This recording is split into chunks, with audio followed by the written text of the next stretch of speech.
Los límites morales de la investigación y el tratamiento médicos. Papa Pío XII, 1952. Discurso de Su Santidad el Papa Pío XII el 14 de septiembre de 1952 al primer Congreso Internacional de Histopatología del Sistema Nervioso. 1. El primer Congreso Internacional de Histopatología del Sistema Nervioso ha logrado cubrir una gran cantidad de material. A través de explicaciones y demostraciones detalladas, tuvo que poner en perspectiva exacta las causas y los primeros comienzos de las enfermedades del sistema nervioso propiamente dichas y de las enfermedades que llamamos psíquicas. Se leyó un informe y se intercambió opiniones sobre ideas y descubrimientos recientes sobre lesiones del cerebro y otros órganos, que son el origen y causa de las enfermedades nerviosas y psicopáticas. Estos descubrimientos se han realizado, en parte, a través de medios y métodos completamente nuevos.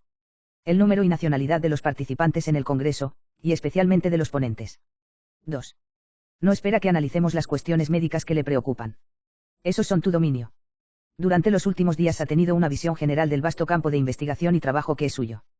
Ahora, en respuesta al deseo que ustedes mismos han expresado, queremos llamar su atención sobre los límites de este campo, no los límites de las posibilidades médicas, del conocimiento médico teórico y práctico, sino los límites de los derechos y deberes morales. Queremos hacernos el intérprete de la conciencia moral del investigador, del especialista y del practicante y del hombre y cristiano que sigue el mismo camino. 3. En sus informes y debates, ha visto muchas carreteras nuevas, pero aún quedan algunas cuestiones sin resolver. El espíritu audaz de la investigación incita a seguir caminos recién descubiertos, a ampliarlos, a crear nuevos y a renovar métodos. Un médico serio y competente verá a menudo con una especie de intuición espontánea la legalidad moral de lo que se propone hacer y actuará de acuerdo con su conciencia. Pero hay otros casos en los que no tiene esta seguridad, en los que puede ver o pensar que ve lo contrario con certeza o en los que duda y vacila entre el sí y el no. En los asuntos más serios y profundos, el hombre en el médico es no contento con examinar desde un punto de vista médico lo que puede intentar y lograr. También quiere ver claramente su camino en lo que respecta a las posibilidades y obligaciones morales. 4. Quisiéramos exponer brevemente los principios esenciales que permiten dar respuesta a esta pregunta. La aplicación a casos concretos os haréis vosotros mismos en vuestra función de médico, porque solo el médico comprende a fondo la evidencia médica tanto en sí misma como en sus efectos y porque sin un conocimiento exacto de los hechos médicos es imposible determinar a qué principio moral se aplica. El tratamiento en discusión. El médico, por tanto, mira el aspecto médico del caso, el moralista, las leyes de la moral. De ordinario, cuando se explican y completan mutuamente, la evidencia médica y moral posibilitará una decisión confiable sobre la legalidad moral del caso en todos sus aspectos concretos. 5. Para justificar la moralidad de nuevos procedimientos, nuevos intentos y métodos de investigación y tratamiento médico, deben tenerse en cuenta tres principios fundamentales. 1. Los intereses de la ciencia médica. 2. Los intereses del paciente individual a tratar. 3. Los intereses de la comunidad, el bonum commun. 6. Nos preguntamos si estos tres intereses, tomados individualmente o incluso juntos, tienen valor absoluto para motivar y justificar el tratamiento médico o si son válidos meramente dentro de ciertos límites determinados. En el último caso, ¿cuáles son estos límites? A esto intentaremos dar una breve respuesta. Y. Los intereses de la ciencia como justificación de la investigación y el uso de nuevos métodos. 7. El conocimiento científico tiene su propio valor en el campo de la ciencia médica no menos que en otros campos científicos, como, por ejemplo, la física, la química, la cosmología y la psicología. Es un valor que ciertamente no debe minimizarse, un valor que existe con total independencia de la utilidad o uso de los conocimientos adquiridos. Además, el conocimiento como tal y la plena comprensión de cualquier verdad no plantean objeciones morales. En virtud de este principio, la investigación y la adquisición de la verdad para llegar a un conocimiento y comprensión nuevos, más amplios y profundos de la misma verdad están en sí mismos de acuerdo con el orden moral. 8. Pero esto no significa que todos los métodos, o un solo método, obtenido por la investigación científica y técnica ofrezca todas las garantías morales. Tampoco significa, además, que todo método se vuelva lícito porque aumenta y profundiza nuestro conocimiento. A veces sucede que un método no puede usarse sin lesionar los derechos de los demás o sin violar alguna regla moral de valor absoluto. En tal caso, aunque uno contempla y persigue acertadamente el aumento del conocimiento, moralmente el método no es admisible. ¿Por qué no? Porque la ciencia no es el valor más elevado, aquello al que todos los demás órdenes de valores o en el mismo orden de valor, todos los valores particulares deberían subordinarse. La ciencia misma, por tanto, así como sus investigaciones y adquisiciones, deben insertarse en el orden de los valores. Aquí hay límites bien definidos que incluso la ciencia médica no puede transgredir sin violar reglas morales superiores. Las relaciones confidenciales entre médico y paciente, el derecho personal del paciente a la vida de su cuerpo y alma en su integridad psíquica y moral son solo algunos de los muchos valores superiores al interés científico. Este punto se hará más obvio a medida que avancemos. 9. Aunque hay que reconocer en los intereses de la ciencia un verdadero valor que la ley moral permite al hombre preservar, aumentar y ampliar, no se puede conceder la siguiente afirmación: concedido, obviamente, que la intervención del médico está determinada por el interés científico y que observa las reglas de su profesión, no hay límites a los métodos para incrementar y profundizar la ciencia médica. Incluso con esta condición, uno no puede simplemente conceder este principio. 2. Los intereses del paciente como justificación de nuevos métodos médicos de investigación y tratamiento. 10. En este sentido, las consideraciones básicas pueden exponerse de la siguiente forma: el tratamiento médico del paciente exige dar un determinado paso. Esto en sí mismo prueba su legalidad moral. O bien, un cierto método nuevo hasta ahora descuidado o poco utilizado dará resultados posibles, probables o seguros. Todas las consideraciones éticas sobre la licitud de este método son obsoletas y deben tratarse como inútiles. 11. ¿Cómo puede alguien dejar de ver que en estas declaraciones la verdad y la falsedad se entremezclan? En un gran número de casos, los intereses del paciente proporcionan la justificación moral de la conducta del médico. Aquí nuevamente, la pregunta se refiere al valor absoluto de este principio. Prueba por sí mismo, hace evidente que lo que el médico quiere hacer se ajusta a la ley moral. 12. En primer lugar, hay que suponer que, como persona privada, el médico no puede tomar ninguna medida ni intentar ningún curso de acción sin el consentimiento del paciente. El médico no tiene otros derechos o poder sobre el paciente que los que éste le otorga, explícita o implícita y tácitamente. Por su parte, el paciente no puede conferir derechos que no posee. En esta discusión, el punto decisivo es la licitud moral del derecho que tiene un paciente a disponer de sí mismo. Aquí está el límite moral de la acción del médico tomada con el consentimiento del paciente. 13. En cuanto al paciente, no es dueño absoluto de sí mismo, de su cuerpo o de su alma. Por tanto, no puede disponer libremente de sí mismo como le plazca. Incluso la razón por la que actúa no es en sí misma ni suficiente ni determinante. El paciente está ligado a la teleología inmanente que le impone la naturaleza. Tiene el derecho de uso, limitado por la finalidad natural, de las facultades y poderes de su naturaleza humana. Debido a que es un usuario y no un propietario, no tiene poder ilimitado para destruir o mutilar su cuerpo y sus funciones. Sin embargo, en virtud del principio de totalidad, en virtud de su derecho a utilizar los servicios de su organismo en su conjunto, el paciente puede permitir que partes individuales sean destruidas o mutiladas cuando y en la medida necesaria para el bien de su ser como entero. Puede hacerlo para asegurar la existencia de su ser y evitar o. 14. El paciente, entonces, no tiene derecho a involucrar su integridad física o psíquica en experimentos o investigaciones médicas cuando estos conlleven serios daños, mutilaciones, heridas o peligros. 15.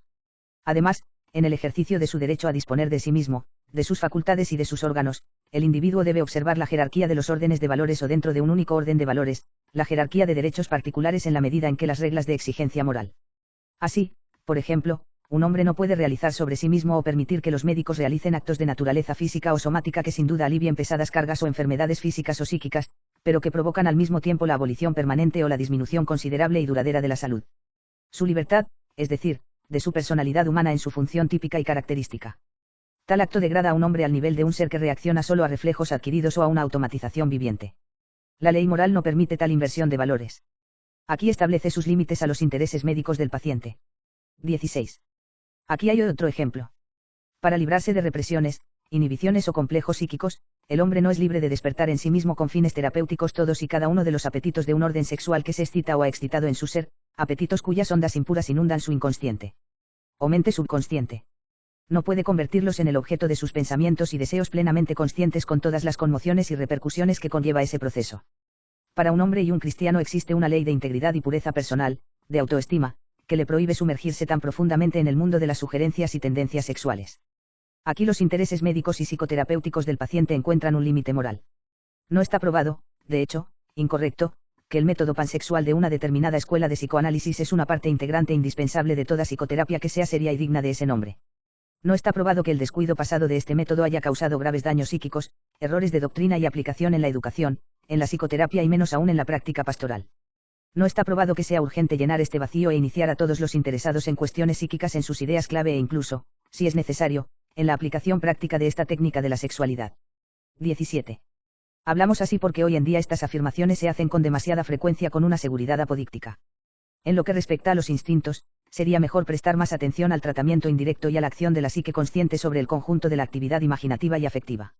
Esta técnica evita las desviaciones que hemos mencionado. Tiende a iluminar, curar y guiar, también influye en la dinámica de la sexualidad, en la que tanto insisten las personas y que dicen que se encuentra, o que realmente existe, en el inconsciente o subconsciente. 18. Hasta ahora hemos hablado directamente del paciente, no del médico. Hemos explicado en qué punto el derecho personal del paciente a disponer de sí mismo, de su mente, de su cuerpo, de sus facultades, órganos y funciones, encuentra un límite moral. Pero al mismo tiempo hemos respondido a la pregunta, ¿dónde encuentra el médico un límite moral en la investigación y el uso de nuevos métodos y procedimientos en beneficio de los intereses del paciente? El límite es el mismo que para el paciente. Es aquello que está fijado por el juicio de la razón sana, que está fijado por las exigencias de la ley moral natural, que se deduce de la teleología natural inscrita en los seres y de la escala de valores expresada por la naturaleza de las cosas.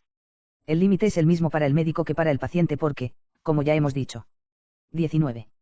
Lo que aquí decimos debe extenderse a los representantes legales de la persona incapaz de cuidar de sí misma y de sus asuntos, los niños menores de edad, los débiles mentales y los locos.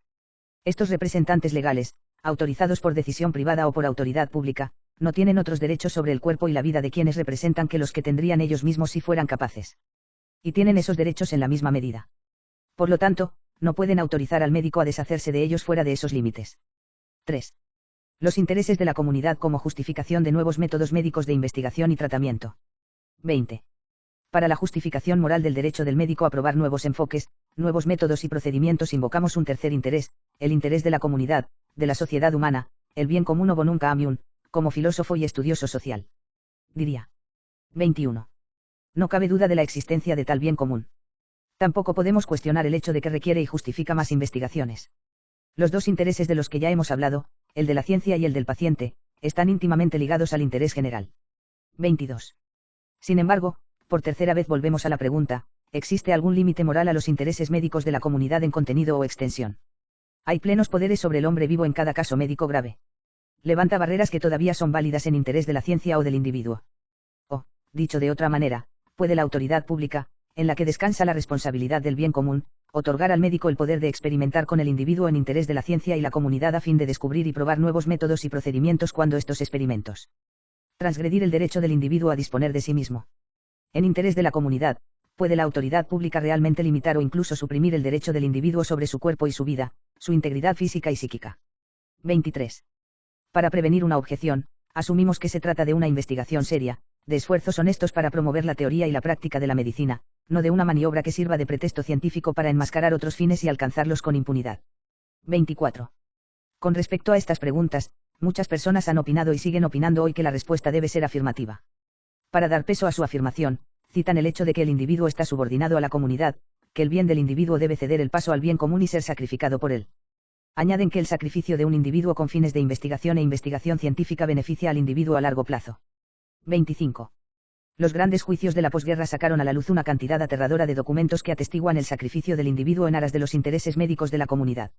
En las actas de estos juicios se encuentran testimonios e informes que muestran cómo, con el consentimiento y, en ocasiones, incluso bajo el orden formal de la autoridad pública, ciertos centros de investigación exigieron sistemáticamente ser dotados de personas de campos de concentración para sus experimentos médicos. Uno descubre cómo fueron entregados a tales centros, tantos hombres, tantas mujeres, tantas para un experimento, tantas para otro. Existen informes sobre la realización y los resultados de dichos experimentos, de los síntomas subjetivos y objetivos observados durante las diferentes fases de los experimentos. No se pueden leer estos informes sin sentir una profunda compasión por las víctimas, muchos de los cuales fueron a la muerte, y sin asustarse por tal aberración de la mente y el corazón humanos. Pero también podemos agregar que los responsables de estos hechos atroces no hicieron más que responder afirmativamente a la pregunta que hemos hecho y aceptar las consecuencias prácticas de su afirmación. 26. En este punto, el interés del individuo está subordinado a los intereses médicos de la comunidad, o hay aquí una transgresión, quizás de buena fe, contra las exigencias más elementales de la ley natural, una transgresión que no permite la investigación médica. 27. Habría que cerrar los ojos a la realidad para creer que en la actualidad no se puede encontrar a nadie en el mundo médico que sostenga y defienda las ideas que dieron origen a los hechos que hemos citado. Basta conseguir brevemente los informes sobre esfuerzos y experimentos médicos para convencerse de lo contrario. Involuntariamente uno se pregunta qué ha autorizado, y que podría autorizar jamás, el atrevimiento de cualquier médico a realizar tal experimento. El experimento se describe en todas sus etapas y efectos con tranquila objetividad. Se anota lo que se verifica y lo que no. Pero no hay una palabra sobre su legalidad moral. Sin embargo, esta pregunta existe y no se puede reprimir pasándola en silencio. 28.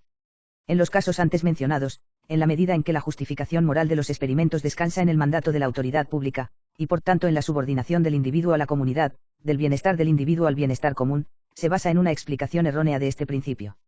Cabe señalar que, en su ser personal, el hombre no está finalmente ordenado a ser útil a la sociedad. Al contrario, la comunidad existe para el hombre. 29.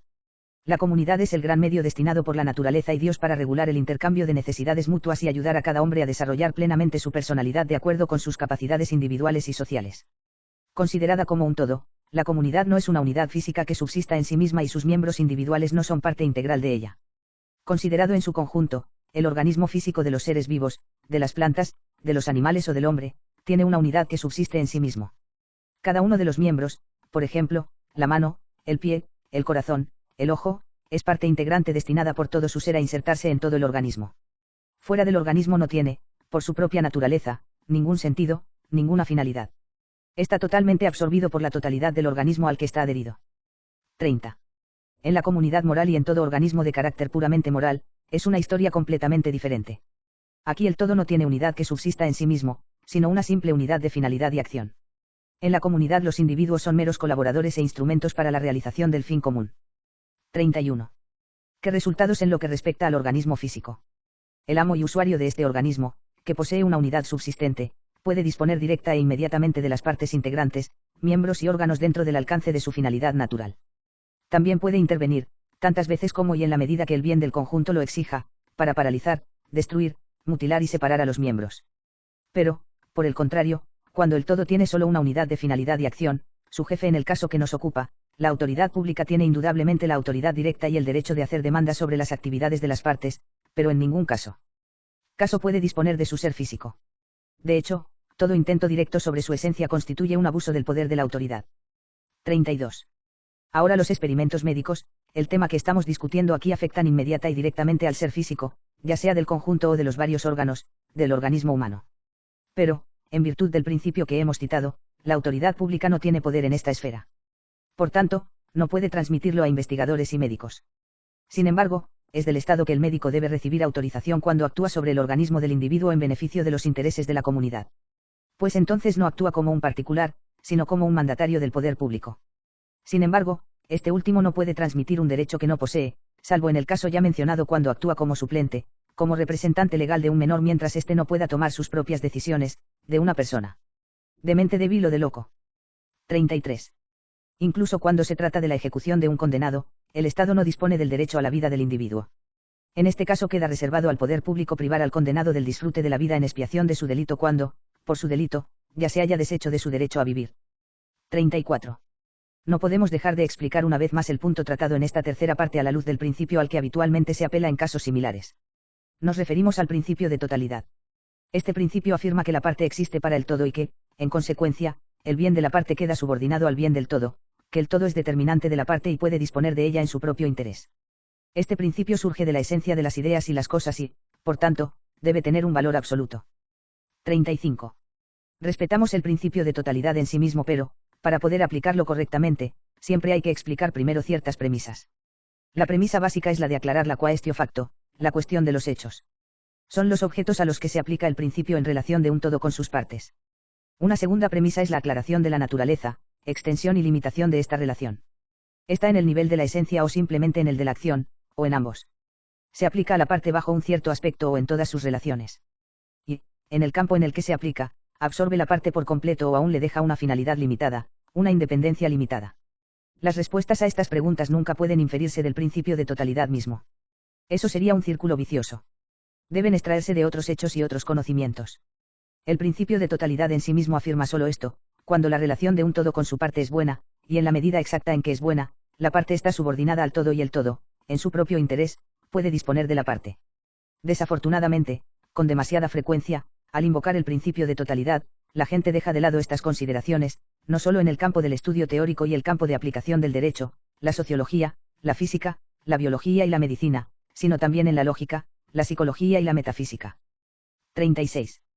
Nuestro plan era llamar su atención sobre ciertos principios de la deontología que definen los límites y confines de la investigación y la experimentación con respecto a los nuevos métodos médicos para ser aplicados inmediatamente a los hombres vivos. 37. En el dominio de su ciencia, es una ley obvia que la aplicación de nuevos métodos a los hombres vivos debe estar precedida por la investigación sobre cadáveres o el modelo de estudio y experimentación en animales. A veces, sin embargo, este procedimiento resulta imposible, insuficiente o no factible desde un punto de vista práctico. En este caso, la investigación médica tratará de trabajar sobre su objeto inmediato, el hombre vivo, en interés de la ciencia, en interés del paciente y en interés de la comunidad. Este procedimiento no debe rechazarse sin un examen más detenido. Pero debes detenerte en los límites establecidos por los principios morales que hemos explicado. 38. Sin duda, antes de autorizar moralmente el uso de nuevos métodos, no se puede pedir que se excluya cualquier peligro o riesgo. Eso excedería las posibilidades humanas, paralizaría toda investigación científica seria y con mucha frecuencia iría en detrimento del paciente. En estos casos, la ponderación del peligro debe dejarse a criterio del médico competente y juzgado. Sin embargo, como ha demostrado nuestra explicación, existe un grado de peligro que la moralidad no puede permitir. En casos dudosos, cuando los medios ya conocidos han fallado, puede suceder que un nuevo método aún insuficientemente probado ofrezca, junto con elementos muy peligrosos, posibilidades apreciables de éxito. Si el paciente da su consentimiento, el uso del procedimiento en cuestión es lícito. Pero esta forma de actuar no puede sostenerse como línea de conducta en casos normales. 39. La gente quizás objetará que las ideas aquí expuestas representan un serio obstáculo para la investigación y el trabajo científicos. Sin embargo, los límites que hemos delineado no son por definición un obstáculo para el progreso. El campo de la medicina no puede ser diferente a este respecto de otros campos de la investigación, las investigaciones y el trabajo del hombre. Las grandes exigencias morales fuerzan el impetuoso fluir del pensamiento y la voluntad humanos a fluir, como el agua de las montañas, por ciertos cauces. Contienen el flujo para aumentar su eficiencia y utilidad. La represan para que no se desborde y cause estragos que nunca podrán ser compensados por el bien especial que busca. En apariencia, las exigencias morales son un freno. De hecho, contribuyen a lo mejor y más hermoso de lo que el hombre ha producido para la ciencia, el individuo y la comunidad. 40. Que Dios Todopoderoso en su benevolente providencia te dé su bendición y gracia para este fin.